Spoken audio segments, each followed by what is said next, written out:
Hello बच्चों, आज जो डिस्कस करने जा रहे हैं हम हीटिंग इफेक्ट ऑफ करंट का second lecture. Heating effect of current का सेकंड लेक्चर जरा ध्यान से देखिए। सबसे पहले तो इसमें एक दो बात को आपको याद रखना है जो कि इम्पोर्टेंट ऑब्जेक्टिव क्वेश्चन है आपका। यहाँ पर हम आज आपको बताएंगे पहले तो बिजली बिल निकालना। आप अपने घर का भी बिजली बिल निकाल सकते हो, एक अंदाज लगा सकते हो कि आपके घर का बिजली बिल इतना आना चाहिए, है ना। अगर बहुत ज़्यादा आ रहा हो तो आप समझ लीजिए कहीं ना कहीं कोई फॉल्ट है, लेकिन एक अनुमान लगा सकते हैं किस तरह से आप बिजली बिल निकाल सकते हैं, है ना। अगले दिन हम आपको देंगे होमवर्क में कि अपना अपना घर का बिजली बिल निकाल करके लाइएगा एक मंथ का, ठीक है। तो सबसे पहले इसके लिए देखो, बिजली बिल के लिए यहाँ पर जो 1 kWh होता है, 1 किलोवाट आवर, 1 किलोवाट आवर जो है एक यूनिट के बराबर होता है। किसके बराबर होता है? एक यूनिट के बराबर होता है। 1 kWh किलोवाट आवर। सबसे पहले kWh जो है यह किसका यूनिट है? एनर्जी का यूनिट है। किसका यूनिट है?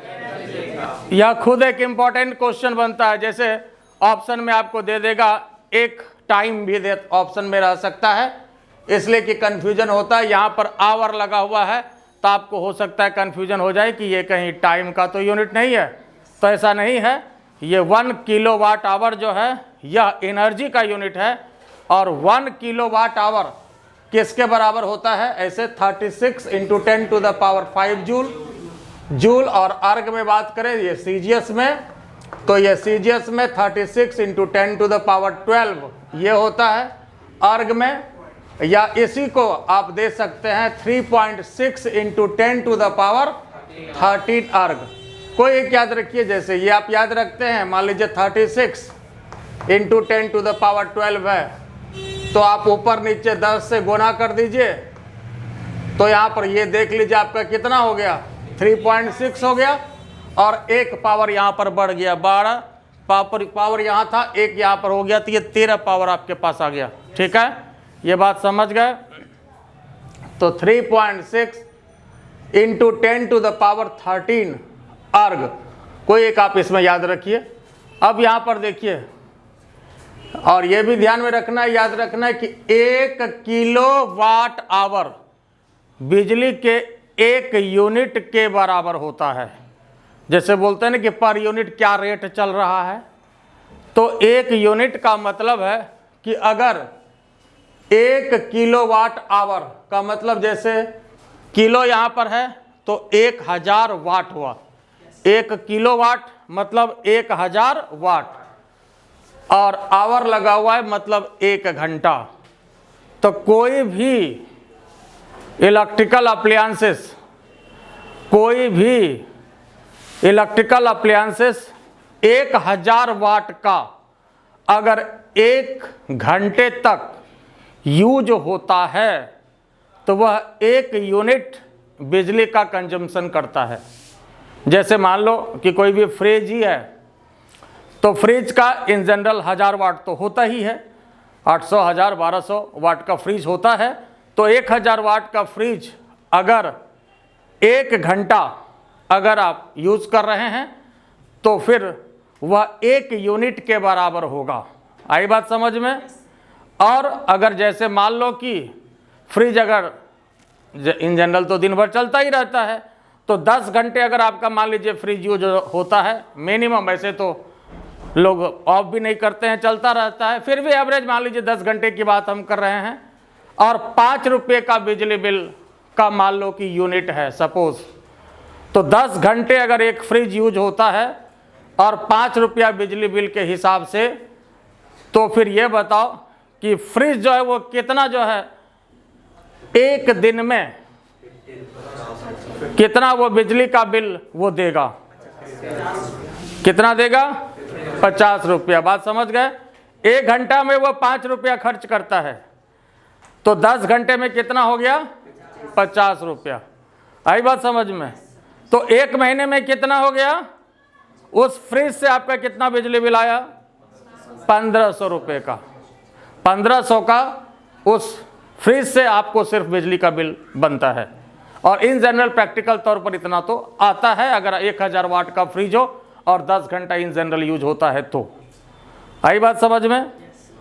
और बाकी अब 10 घंटा के बजाय 8 घंटा यूज होता है तो उसके हिसाब से थोड़ा कम सकता है। 5 रुपये के बजाय कहीं हो सकता है पर यूनिट का जो रेट है वो 4 रुपया भी होता है, कहीं 5 रुपया होता है, कहीं 6 रुपया होता है। शहर में तो ज़्यादा होता है, 5 रुपये 6 रुपये से तो कम होता नहीं है। और कुछ रूरल एरिया में आपका रेट कम होता है। ठीक है, तो ये बात समझ गए कि कितना आपका किस तरह से बिजली बिल निकालना है। अभी और आपको डिटेल बताएंगे कि किस तरह से आपको जो है बिजली का बिल आप निकाल सकते हैं और डिटेल हम बताएंगे। तो यहाँ देखो, अगर नंबर ऑफ यूनिट यहाँ पर निकालना है तो क्या करना पड़ेगा, वाट आवर और यहाँ पर 1000 से क्या करना है, इसको भाग देना है। और मंथली बिल निकालना है, मान लो मंथली अगर निकालना है,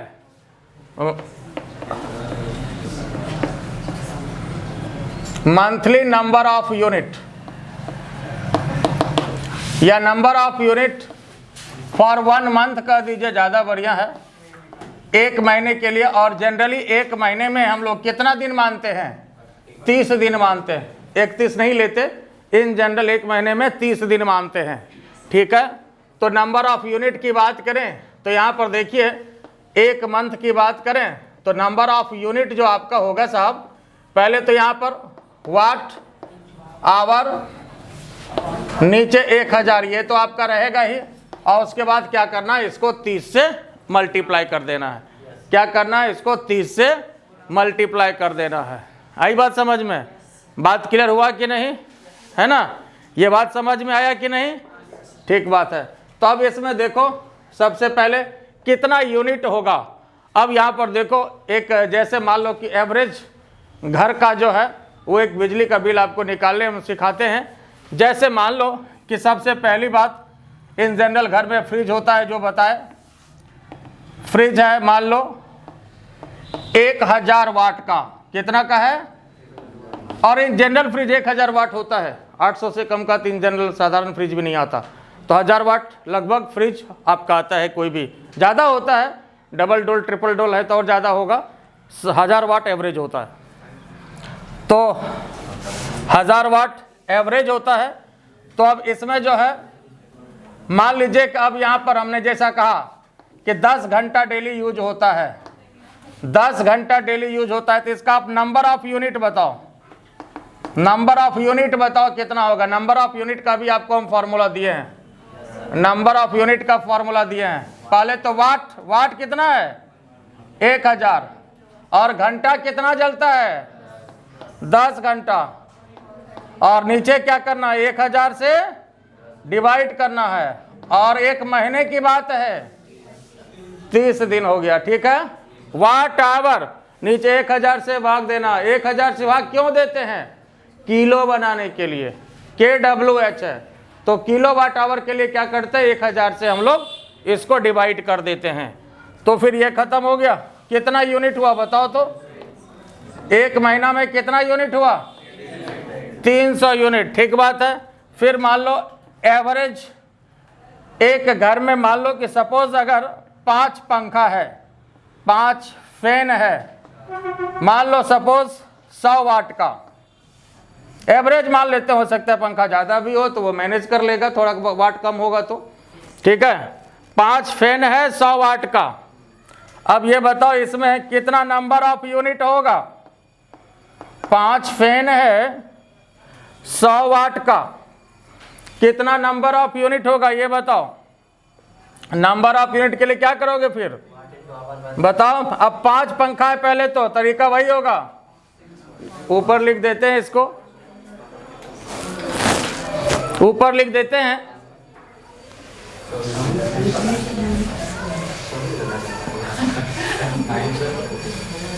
पांच ऊपर एक बार फिर इसको लिख रहे हैं, 5 फैन है 100 वाट का है, और कितना देर चलता है, एवरेज मान लो कितना, कितना घंटा मान ले बताओ, अच्छा चलो इसको भी हम 10 ही घंटे मान लेते हैं, है ना। इससे कम तो शायद नहीं चलता होगा किसी घर में, है ना।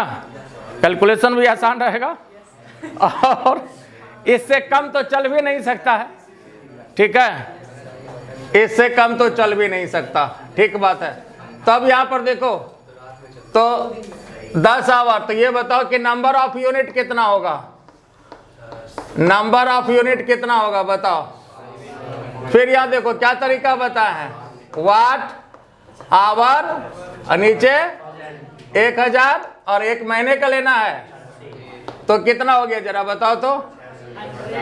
वाट के लिए बोलो 100 और 5 पंखा है, जितना पंखा है उसको भी गुना कर देना है, ठीक है। और उसके बाद 10 घंटा है डेली, यहाँ 1000 से और 30 दिन के लिए है, तो क्या हो गया देखो तो कितना हो गया 150 यूनिट होगा ना, यूनिट खाली अभी जोड़ना है, 150 यूनिट हो गया, ठीक है। अच्छा चलो ये पंखा की बात हो गई, ऊपर लिखा हुआ है ना, है ना। अब देखो जैसे मान लो कि आप आयरन यूज करते हो अगर घर में, है ना, आयरन यूज करते हो, मान लो एक ही आप आयरन यूज करते हो, एक आयरन, ये भी 30 वाट का आयरन होता है, ये भी मान लो 1000 वाट का आयरन है, ठीक है, 1000 वाट का है। मान लो डेली सपोज 2 घंटा टाइम जो है 2 घंटा, इसमें और आ गया हीटर उटर भी इंक्लूडेड है लगभग, एवरेज, है ना, हीटर भी इंक्लूडेड है, ये इंक्लूड हो गया इसमें। आप दिन भर जब मोबाइल चार्ज करते हो उसमें नहीं लगता है कुछ क्या, है उसमें क्या यहाँ पर करासन तेल लगता है। अच्छा देखो तो अब यहाँ देखो बताओ इसमें क्या होगा, नंबर ऑफ यूनिट बताओ, नंबर ऑफ यूनिट बताओ, हाँ बताओ। फिर वाट आवर हो गया 1000, 2 घंटा 30 दिन 1000, कितना हो गया 60 वाट हो गया, ठीक है, सॉरी 60 यूनिट हो गया, 60 यूनिट हो गया, ठीक है। अब यहाँ देखो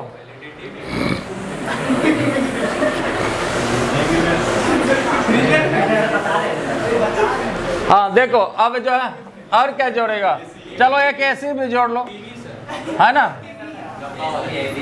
तो एसी जो है मान लो कि चलो 1500 वाट का है ना, मान लो 1500 वाट का है, और ये भी मान लो कितना चला, मान लो आप एवरेज मान लो कि 10 घंटा, एवरेज 10 घंटा मान लो, ठीक है। तो अब ये बताओ कि इसका कितना आएगा, इसका कितना आएगा बताओ। तो यहाँ पर नंबर ऑफ यूनिट कितना आएगा, नंबर ऑफ यूनिट बताओ कितना आएगा। तो वाट आवर तो पहले तो 1500, उसके बाद 10, नीचे 1000 गुना 30, कितना आ गया जी 450 यूनिट, है ना। तो 450 यूनिट। अब जो है चलो अब इतना ही रहने दो, अब जरा एक बार टोटल यूनिट बता दो कितना हुआ, भूल गया टोटल। बल्ब भी जोड़ेगा, अच्छा चलो बल्ब भी जोड़ ही लो। बल्ब जो है मान लो 10 बल्ब ले लो, है ना, ज़्यादा ले लिए ना, 5 बल्ब लो, 5 बल्ब ले लो, एवरेज 50 वाट का ले लो, एवरेज 50 वाट का 5 बल्ब, ठीक है। तो ये बताओ कितना होगा इसका number of unit, number of unit बताओ। 5 गुना टाइम 10 घंटा ले लो, 5 गुना कितना हो गया 50, 10 गुना क्या 30, कितना हुआ जी बताओ। 5 या 15 बचे नहीं 75 यूनिट होगा, तुम तो बिकाइए देगा जितना, जैसे 750 लगाएगा तो बिजली बिल देख करके जो है हार्ट अटैक आ जाएगा।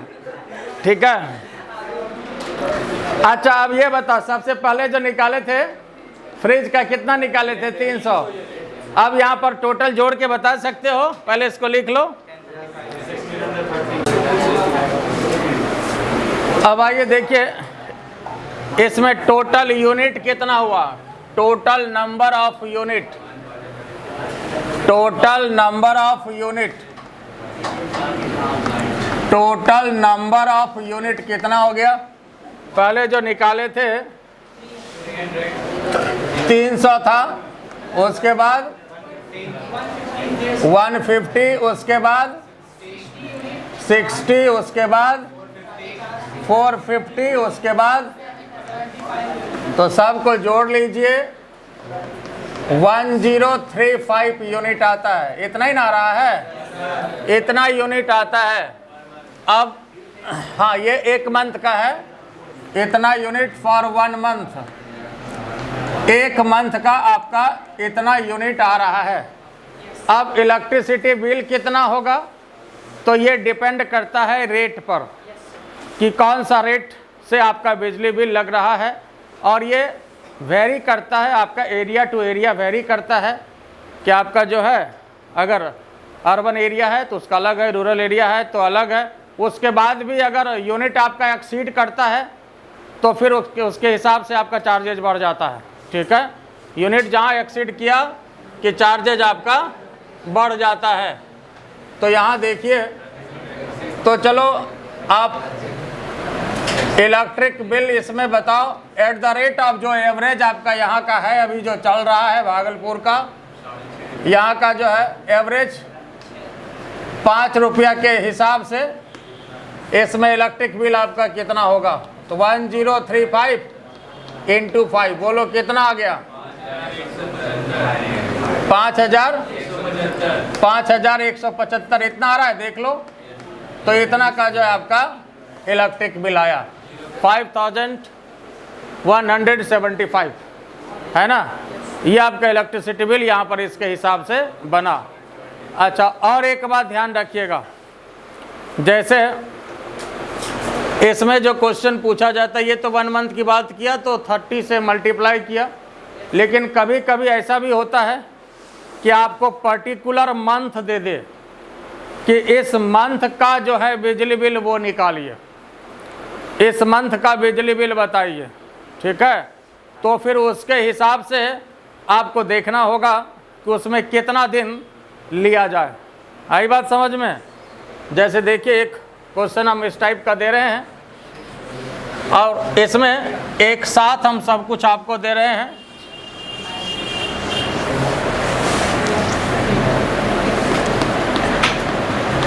इन ए हाउस, लोग एक थोड़ा कम बिजली बिल वाला दे रहे हैं। In a house 4 fan of 100 watt,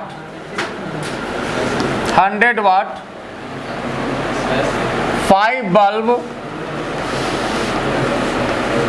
of 50 watt,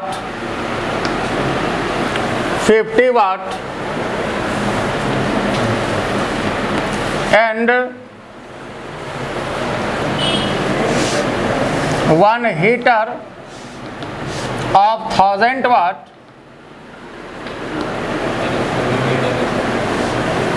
1 heater of 1000 watt, 1 heater of 1000 watt uses।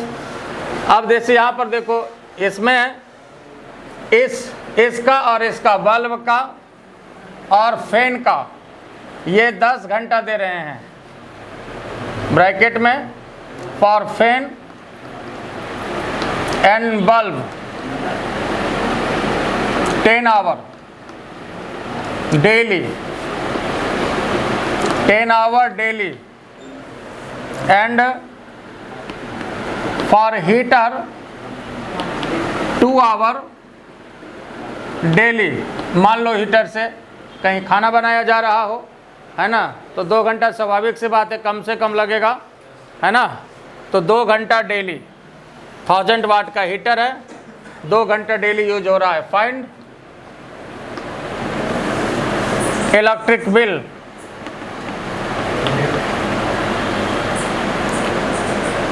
Find electric bill for February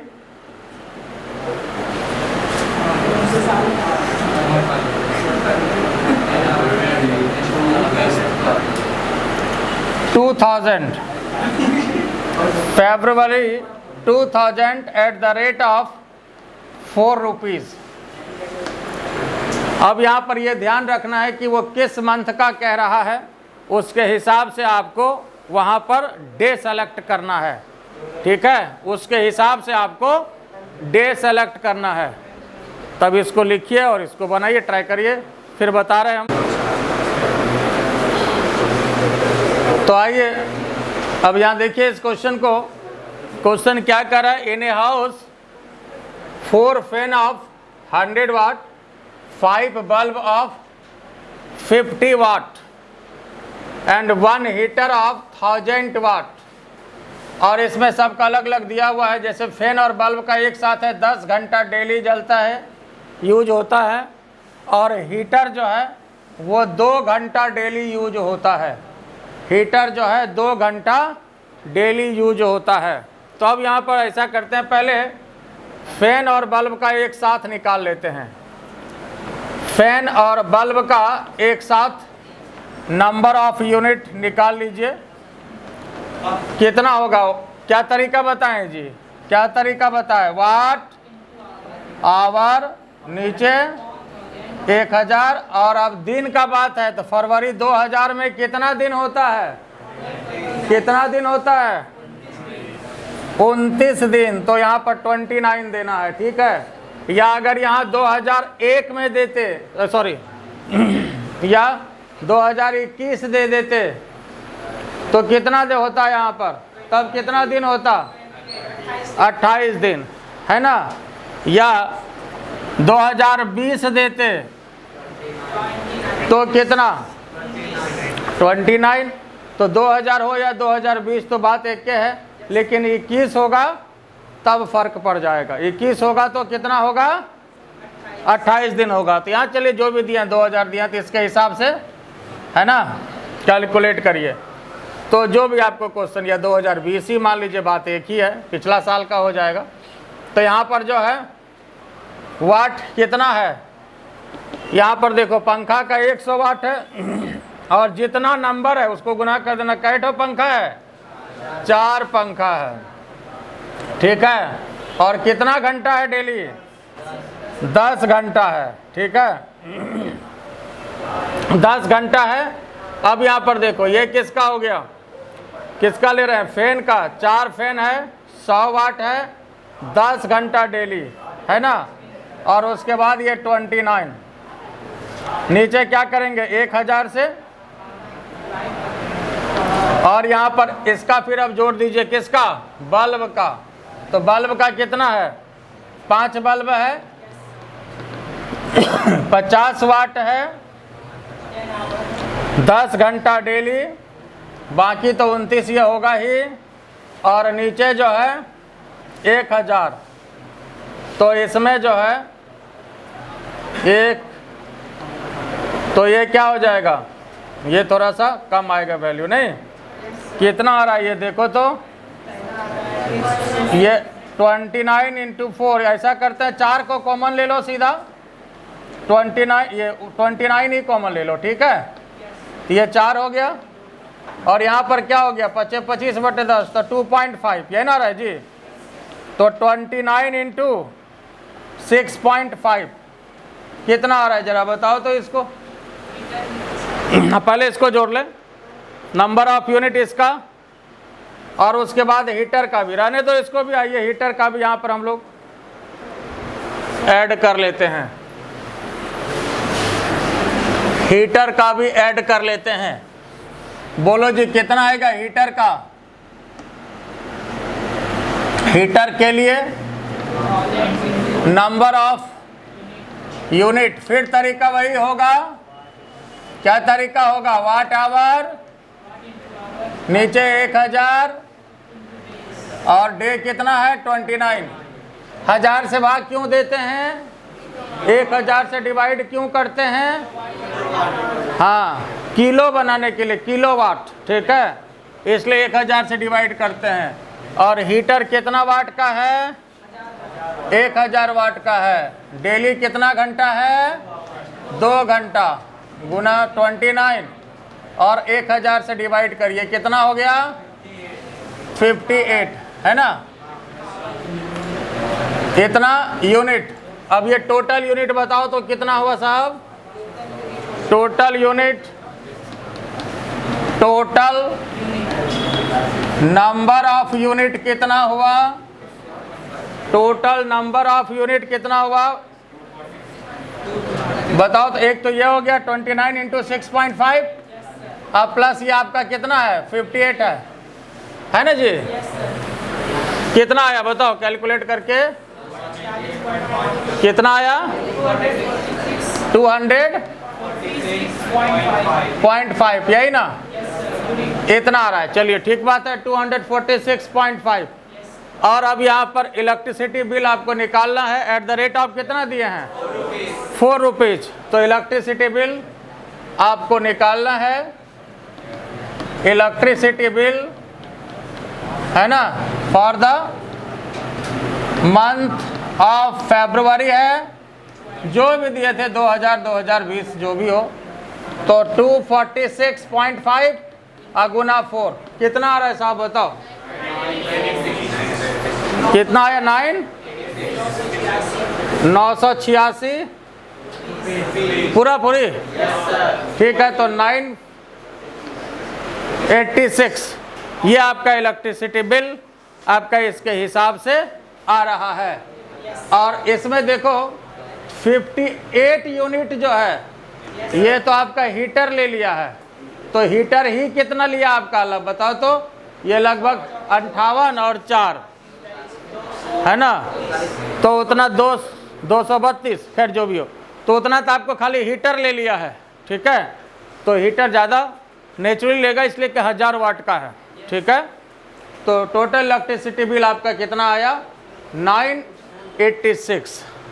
तो इस तरह के क्वेश्चन पर ध्यान रखना है कि अगर मंथ को डिसाइड कर ले तो फिर मंथ के हिसाब से जितना दिन होता है वो आपको रखना है, इसलिए ये क्वेश्चन दिया, ताकि ऐसा नहीं कि हमेशा 30 ही लेना है, कभी कभी आपको मंथ डिसाइड कर देगा। और अगर मंथ डिसाइड नहीं है, सिर्फ आपसे पूछ रहा है कि 1 महीने में कितना लगेगा, तब तो आपको 30 दिन लेना है। ये बात समझ गए ना, ठीक है। और अब आइए जो इसके बाद जो हम डिस्कस कर रहे हैं, हीटिंग इफेक्ट का इम्पॉर्टेंट क्वेश्चन का कॉन्सेप्ट हम डिस्कस कर रहे हैं कि पावर कंज्यूमशन क्या होगा और resistance of the electrical appliances क्या होगा, और पावर कंज्यूमशन क्या होगा जब मान लीजिए किसी भी 2 इलेक्ट्रिकल अप्लायंस को या 3 इलेक्ट्रिकल अप्लायंसेस को अगर हम सीरीज में कनेक्ट करते हैं तो क्या पावर कंज्यूमशन होगा, और अगर पैरेलल में अगर हम कनेक्ट करते हैं तो पावर कंज्यूमशन क्या होगा, कैसे निकालेंगे। पहले तो क्या इलेक्ट्रिकल अप्लायंसेस का रेसिस्टेंस होगा ये निकालना होता है, फिर पावर कंज्यूमशन की बात हम लोग करते हैं। तो और यह जो हीटिंग इफेक्ट का इम्पोर्टेंट क्वेश्चन होता है, और हीटिंग इफेक्ट पर जो है 4-5 तरह का क्वेश्चन ज़्यादातर पूछा जाता है, और उस पर भी हम बारी बारी से बात करेंगे, टाइप 1 टाइप 2 करके। तो पहले इसको लिख लीजिए फिर बात कर रहे हैं।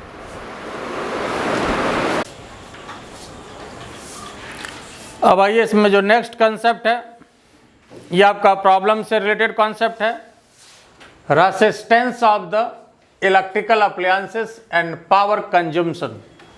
किसी भी इलेक्ट्रिकल अप्लायंसेस का क्या रेसिस्टेंस होगा और किस तरह से पावर वो कंज्यूमशन करता है, इसकी बात। ये आपका प्रॉब्लम से रिलेटेड कॉन्सेप्ट है, और इस तरह का बढ़िया प्रॉब्लम होता है तो यहाँ पर देखिए, जैसे मान लीजिए कि कोई भी दो हीटर है या जो भी हो, है ना, या बल्ब दे दे, हीटर दे दे, जो दे दे, ठीक है, ये आपका सीरीज में कनेक्टेड है। ये आपका किसके लिए है, देखिए सीरीज कॉम्बिनेशन के लिए।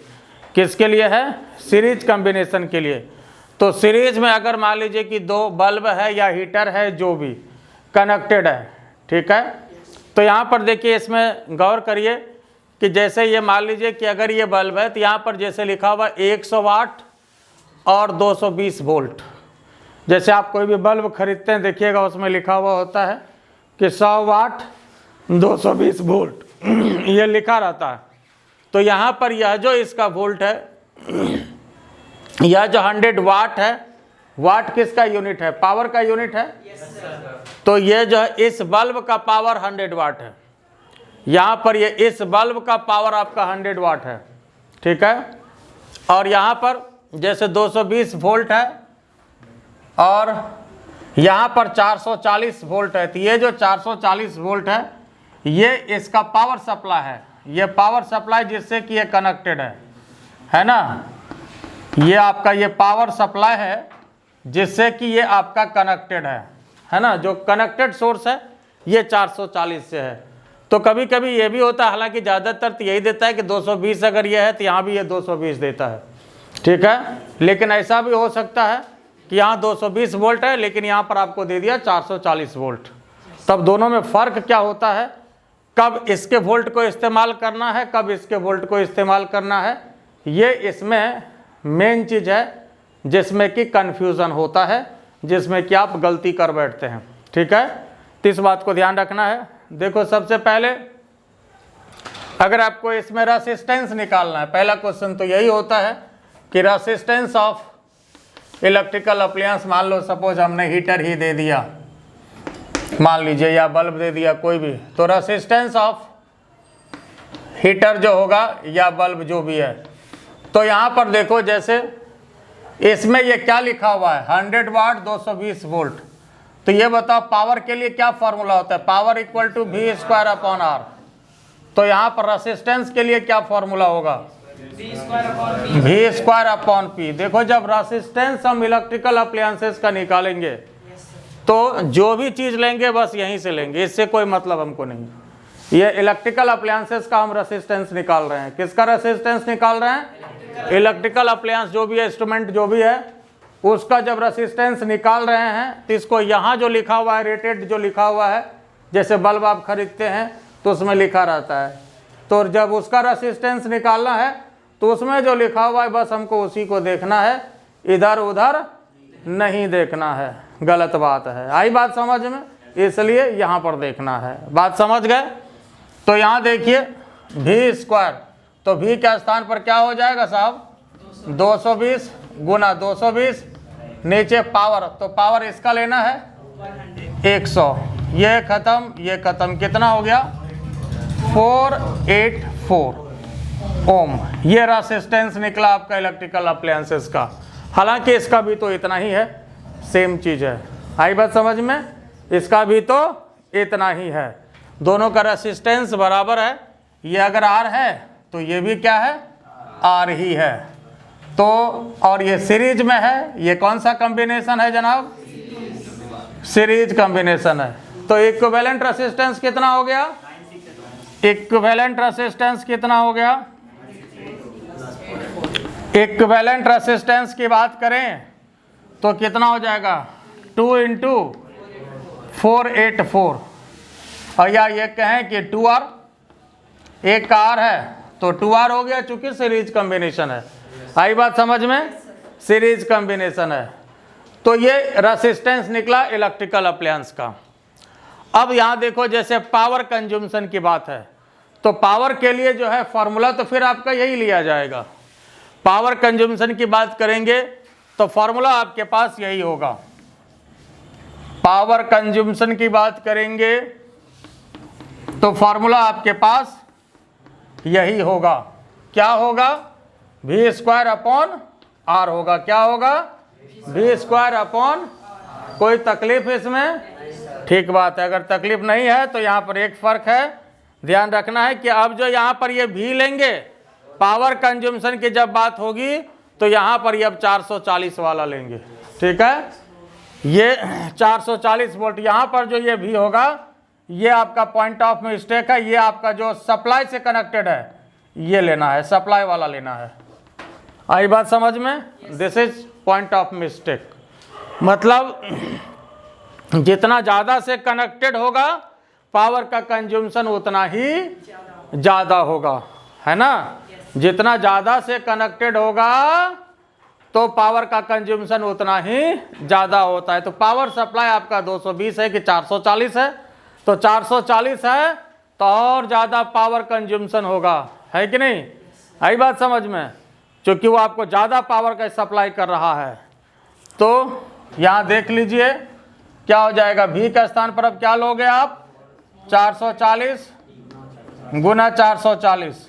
और दोनों की बात करेंगे पावर कंज्यूमशन में आप, तो रेसिस्टेंस जो आपको लेना है इक्विवेलेंट लेना है, R इक्विवेलेंट होगा। R जो है यहाँ पर साहब इक्विवेलेंट होगा। तो इक्विवेलेंट रेसिस्टेंस कितना है? 2 × 484। आई बात समझ में? 2 × 484 कितना हो गया साहब? 200 आ रहा है। देख लो 22 से कटाओगे तो ये 22 गुना 22 होगा। अब 22 से 20 हो गया, 22 दूना 44, कितना हो गया जी? 200, ठीक आ रहा है। तो 200 पावर का यूनिट क्या होता है? वाट। तो 200 वाट का आपका पावर कंज्यूमशन हुआ। आई बात समझ में? बात क्लियर हुआ या नहीं? तो ये 200 वाट, ये समझ गए ना। तो देखो 440 × 440 और नीचे 2 × 484 आया, तो इसको 22 से कटाइए, है ना। 22 गुना 22 484 आता है 22, और यहाँ पर ये 20 हो गया। फिर यहाँ देखिए 22 दूना 44 हो गया, तो 400/2, तो 200 आपका वाट आ रहा है सीधा सीधी। तो 200 वाट का जो है ये पावर कंज्यूमशन, ये आपका आंसर हो गया। ये बात क्लियर हुआ कि नहीं? ये समझ गए? तो ये चीज जितना ज़्यादा होगा, सप्लाई वोल्टेज जो है वो जितना ज़्यादा होगा पावर कंजम्पशन उतना ही ज़्यादा होगा। क्योंकि रेसिस्टेंस तो अब जो भी इक्विवेलेंट रेसिस्टेंस है वह तो आपका फिक्स है, इक्विवेलेंट रेसिस्टेंस तो बदल नहीं रहा है। इक्विवेलेंट रेसिस्टेंस आपका जो भी है वह फिक्स है। इसका भी रेसिस्टेंस कितना आया, जो भी आया 484, इसका भी 484 फिक्स है।